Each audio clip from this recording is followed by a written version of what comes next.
Welcome to a Wiser Retirement podcast. Before we get started with the episode, I want to tell you about a new ebook available on our website called Buyer Beware. Why do they keep trying to sell you that annuity? This ebook covers the various types of annuities, negatives to owning annuities, and better investment alternatives to annuities. To download this ebook, you can click the link in the episode notes or go to wiserinvestor.com and you'll find it at the bottom of the page. Now on to today's episode. Welcome to a Wiser Retirement Podcast. We believe the best financial advice should always be conflict-free. I'm your host, Casey Smith. Guiding you to financial freedom today is my co-host, Missie Beach. Hey, Missy. Hey, Casey. How are you doing? Doing good. Great. Today, we're going to talk about everything you know about 529 plans. There is a lot to know. There's been so many changes that if you studied 529 plans 3 years ago, 529 plans do a lot more now than they did back then. The Secure Act and other things that have happened here recently. So they got some ruling changes along the way. But let's just start at the top and say, what is a 529 plan? Because we have probably a lot of new parents that are listening to this and grandparents that didn't have access to 529 plans back in the day. Basically, a 529 plan is a vehicle for college savings. Yes. And it's a way to sock away that money and let it grow tax deferred, or not even tax deferred. I mean, you don't pay tax when you take it out. So for that's education, right? The ding value of the 529 plan. I just like it from a legacy standpoint. I mean, we talk about this with families all the time, but you realize that you're doing well for your own self in retirement. You have excess in retirement. What do you do with those additional dollars? And I think making sure giving the next generation the opportunity to make sure that they're also set for retirement. Mm-hmm. It starts with education, right? Oh, absolutely. And so it's great to be able to put money into a 529 plan, especially with a very young child, because you get that compounding effect. Yeah. To help pay for an education for the next generation. Because education expenses are growing at 6.5% per year. There's not much that really keeps up with that. Oh, no. And it goes back to that whole keyword, compounding. And, even if you don't dream on, funding this account every single month when you're young with a newborn, just seeding that account with a few $1,000s up front when, you might be lucky enough to be showered with some financial gifts when you have that newborn. Right. The amazing gift of compound interest just sets you up with a great head start to college funding. And then even if you just added $25 a month to it after, just add something. It does help. It doesn't help as much when you got 3 years to go. No, and unfortunately, or at all, maybe. Yeah, that's when a lot of people start to focus on it, when it's high school time. Right. And at that point, does it really even make sense to open a 529? Maybe not. Correct. All right. So what are some tax advantages? Let's go through that about 529 plans. All right. Well, when you put money into a college 529 plan, your contribution is not deductible. Well, at the federal level, at least, but a lot of states like our own in Georgia do give a state tax deduction. So currently in Georgia, you can contribute up to $8,000 per beneficiary each year and get a deduction off your Georgia taxes. So that'd be 6% on $8,000. Yeah. Or 4 or whatever you put in. I mean, that's like real money. Yeah, absolutely. Yeah, nothing to shy away about. And so you just have to check with your state plan because not all states do that. Correct. All right. So what are the types of 529 plans? Well, two main types. There's your traditional 529 plan, where you put money in an account because you have no clue where your child's going to school. Very typical. And then there's also the other type, which are prepaid tuition plans, where you might zero in on a particular school and actually prepay your students' tuition at that university. Which we don't have that in Georgia, No. but it's very popular in Florida. Yeah, absolutely. Yes. But you have in that, so in the normal 529 plan, you can go to school anywhere. Mm-hmm. In the prepaid, you're going to school in that state, correct? Yes. So you are choosing your child's future in that case. Correct. Which most states have at least one school that you would want to go to. So I don't think that's that big of a deal, especially Florida, right? Yeah, exactly. In the Southeast, I think you're pretty good. Right. So when you think about the regular 529 plan, there's actually two account types, and people miss this. There's opening up a 529 plan that's a minor account, and then there's opening up a 529 plan that is in basically your name, with a beneficiary being your child.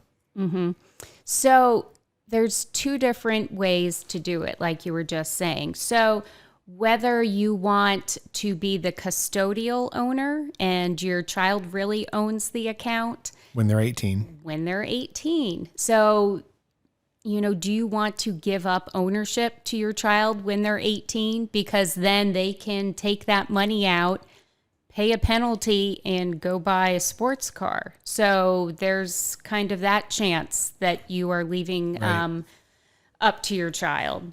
And then there's the more traditional route where you, as either the parent or the grandparent, own that account and you are choosing the child as the beneficiary. And you could then change the beneficiary. It might not be that one specific child if he or she chooses not to go to college or chooses a different path. So the key there is how it's treated on the FAFSA, which is the financial aid calculation form that all parents get to fill out. Right. And, typically, if you're even of modest income, you're not going to qualify for any financial aid, but schools will still make you fill out the FAFSA if you want any type of merit aid. So you're going to go down this path anyway. So with the FAFSA, if it's a student-owned account, in this custodial arrangement, it's going to count 20% of that custodial 529 plan or student-owned 529 plan towards your ability to pay.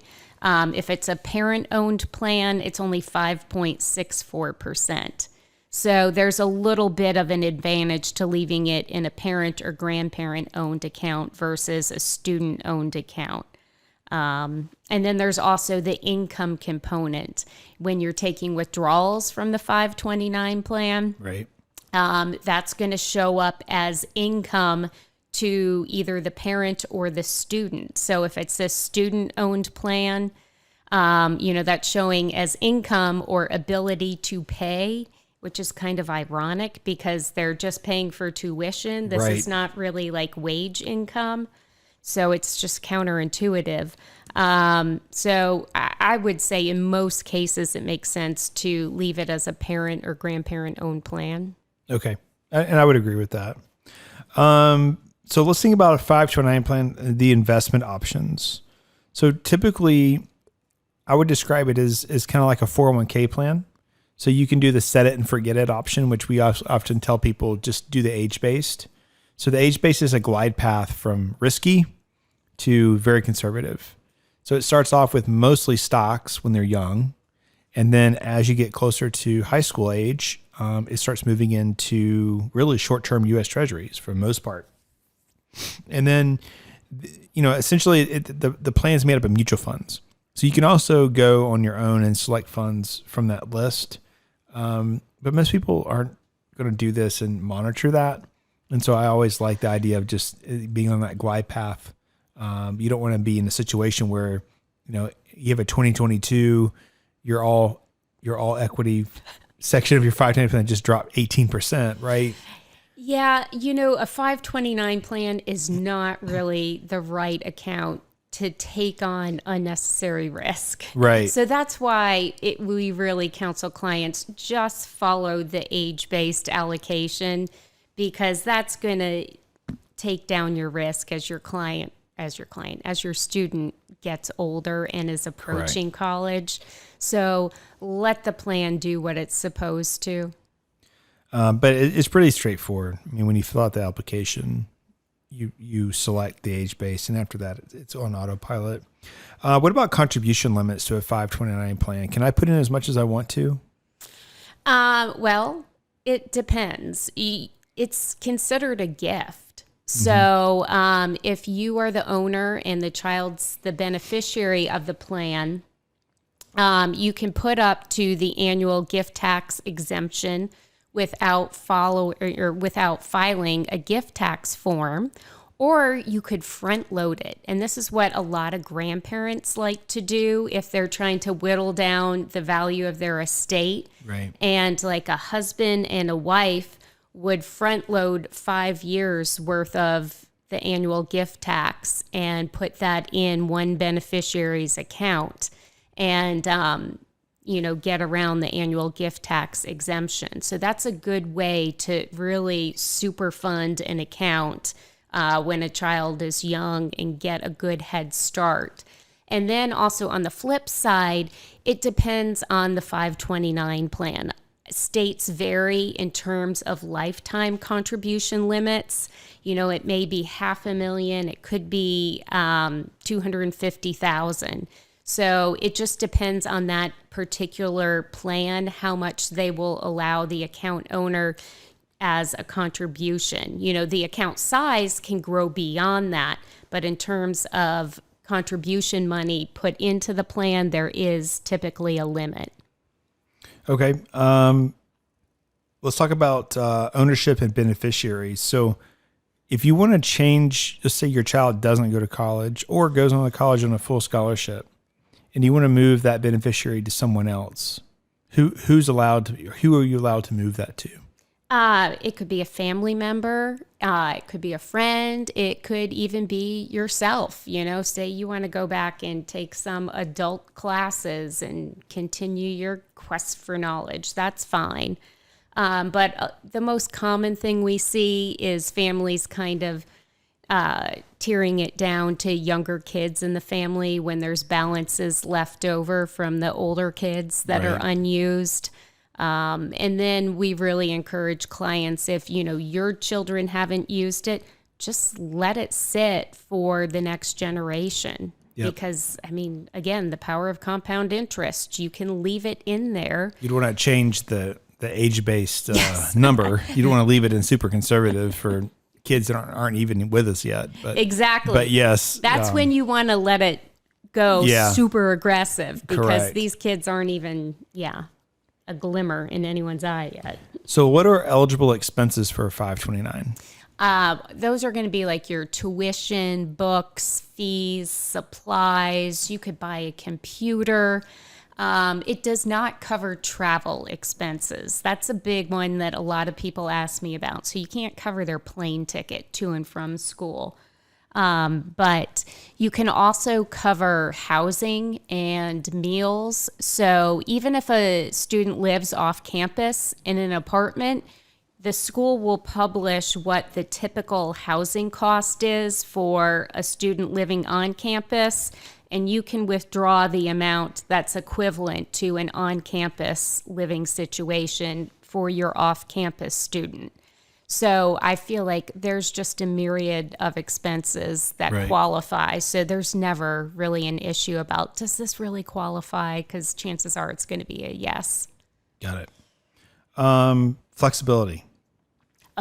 This is really good, because I feel like, as I was just saying, there's so many expenses that qualify, but yet you do have a lot of options now if the money goes unused for a number of reasons. For example, if your child gets a scholarship, for example, here in Georgia, so many clients have kids that are going to Georgia or Tech or somewhere, in the state. And if you're going to get in one of those schools, you are going to be going on the Hope or the Zell Miller scholarship. Just because our schools in the state are so competitive, in order to be admitted, you've got to have that high GPA, so you're going to have a scholarship. So the amount of the scholarship that you receive, you are eligible to withdraw penalty-free from your 529 account.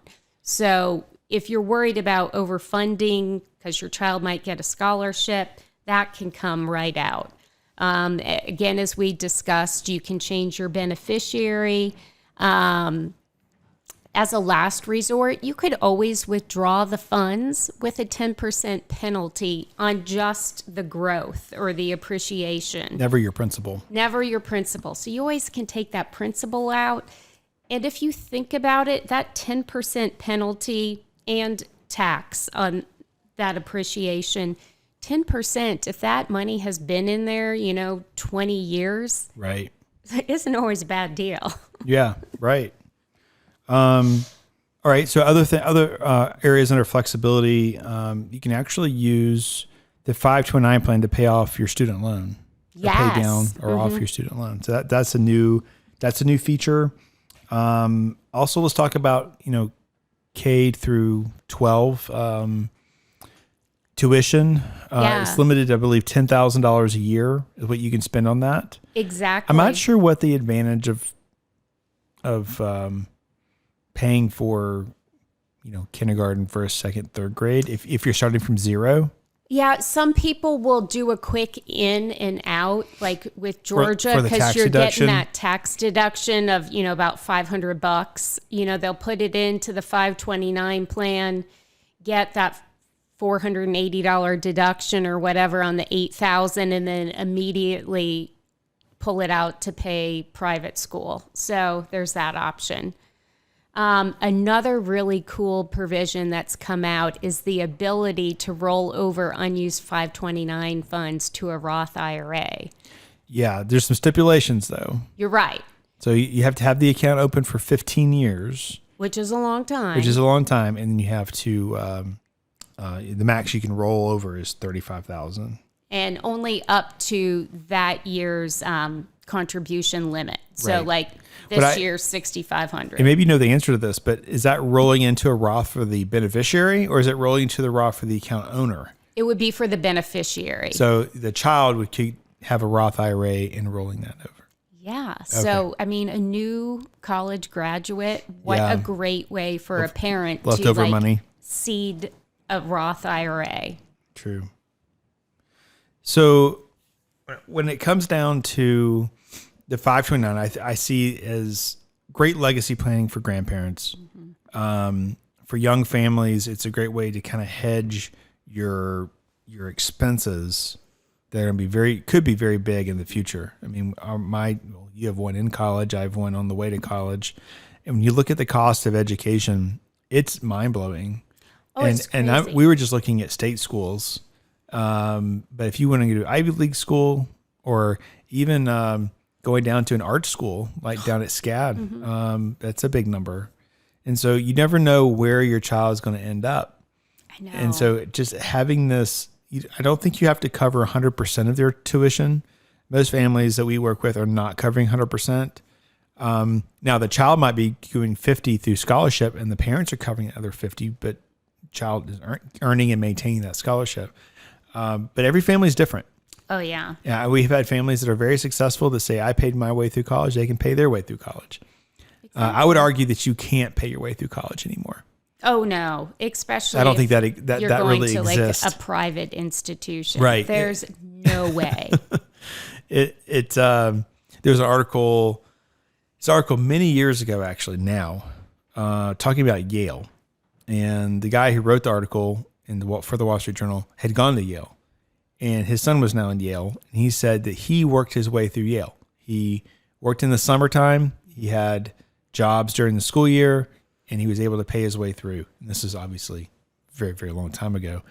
And he's saying there's no way his son, at the wages that they were being paid at the time, which back then we were talking about, $15 an hour minimum wage, things like that there is no way he could possibly earn enough money. It would take him like 10 years or something to get to pay his way through college. And I sit on a board of a school, and I raised this article in one of our board meetings, and I was almost laughed at because I was 2 years too early. Fast forward, and then all of a sudden there's this huge push. People can't afford colleges. The loan rates are horrendous, right? People are coming out of college with I think the average is around, I have to look it up. I thought it was around 10,000, but if you take away the low, you look at the median, it's much, much higher. Wow. Doctors still come out with hundreds of thousands of dollars. And you could argue their profession isn't really, is it really paying that back? As it once was, since it's all corporate now, unless you're a specialist of some sort. True. I think you should do this. There should be a website developed, or the schools who are the main beneficiaries of these loans. You should say, this is my declared major. This is the type of field I think I'll go into. And it takes those salaries, not the top end salaries. It just takes those average salaries for your region that you're going to live in. And it says, this is your ROI on your college education. Yeah. This is your break even. Yeah. So there'd be no more history majors unless they're going to become lawyers or become teachers. Right. But yeah, I remember even in flight school, there were people that had taken out $150,000 loans to get their flight school training to get to an airline. But when they got to the airline, back then it was only paying maybe $28,000 your first year, $45,000. The most you ever made was probably $60,000 until you could upgrade to captain. But there was no upgrades because, everybody was in bankruptcy, just after 9/11, right? Fast forward now, it's very different. But the ROI on that 150 did not look very good. No. And then these people married each other. Oh. So you end up with $300,000 in student loans, and the household income is less than $80,000. Does not compute. Does not compute. It worked out for them. It's worked out for the people that I know because the airline industry did recover and they're doing okay. But that was a big burden for over a decade. So you just have to think about that. Sometimes it's important to have a prestigious school name, but is that really what you need for what you're trying to do? Yeah. And I would argue in this day and age, it does not matter. School name does not matter. If you want to be a pastor of a church or start a ministry, why would you go to Duke and pay all that money to go to Duke when you could go to UGA for free? I know. But assuming yet, you can get Duke into both. Divinity School. But yeah, I know, right? Exactly. So you just have to have thinking and put guardrails in. And in some families, obviously, it's very important that they have the highest level of education. But I still go back to what's the outcome on that? Where does it end up? Absolutely. And you don't know. Sometimes you don't know. Sometimes a smaller school is good. The student, their child feels like they get one-on-one attention, and that will help them be confident. It's all about coming out of school being confident. Absolutely. Right. But the 529 plan is certainly a great way to plan for the unknown in the future. And it looks to me like if you save too much, there's lots of avenues. There is. And the chances of saving too much in this day and age with That's true. over 6% inflation in education. Well, if you think about all stock portfolios should be giving you a little less than probably 7%, 7.5%, or a little less than 8%. So between 7 and 8% average annual rate of return. You're only going to be invested in that for maybe 8 years, and then the next 10 years it gets more conservative, right? Yeah. So let's say you average a 6% rate of return over 18 years. The cost of tuition is still going up by 6.5%. Yeah. So you're 0.5% short, plus or minus. That every single year. So you're not putting it in there in hopes that you're going to save. Every dollar is going to create $2 in education money. You're putting $1 in there just to keep up with the 6.5%, which is crazy. Keeping pace. And the other great thing about these 529 plans is everything's so digital. They all have just a link that you can send your friends and family. So when, Junior's birthday rolls around, they just click on the link and send money. $50 to the 529. And grandparents love that because sure, they're going to buy the loud toy too. But, when they can invest in their grandchild's future education, that's kind of the warm and fuzzy that they're looking for too. Right. So. I guess the last thing I'll end on is just fees. you should never be paying a financial advisor to manage a 529 plan for you. We don't charge for those here. We don't. We open up the right 529 plan for the situation. So if they're in Florida, we'll open up in Florida. If it's in Georgia, we open up in Georgia. But you don't need to add management fees on top of a 529 plan. No, that's the fastest way to lose ground. Exactly.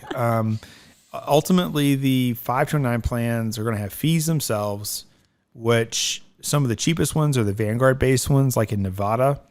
So we'll use those a lot. But we also will use Georgia's because people like the tax credit, which I think kind of negates out the fee difference, depending on where you are on your state bracket. But ultimately, I think the strategy is go directly to the source.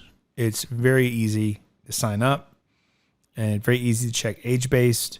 And after that, you don't need a financial advisor. You might need a planner like Missy or myself to be able to help you calculate how much you need to be saving. Mm-hmm. But as far as management, you don't need to be tacking on a 1% or even a 0.5% management fee to something that is just as robot automated like in a 529 plan environment that we have today. Exactly. Yeah. And from the advisor side, it just feels so wrong to ever think about charging a client to manage education dollars. Yeah, right. Even if it was in a brokerage account. Yeah. You know. Yeah. So. Well, that's where we're different, I guess. But there are a lot of people out there that charge money for managing 529 plans. And if you have that person, you need to fire them. Well, thanks for listening to today's episode. If you're interested in learning more about Wiser Wealth Management or want to schedule a consultation, meet with me or one of our fiduciary financial advisors, you can do so by going to our website at wiserinvestor.com, or you can click on the link in the episode notes. Also might want to consider looking at two other podcasts. We had episode 125, 10 tax planning strategies for high net worth individuals. Episode 127, the cost of inheriting wealth, estate tax, opportunities to avoid it.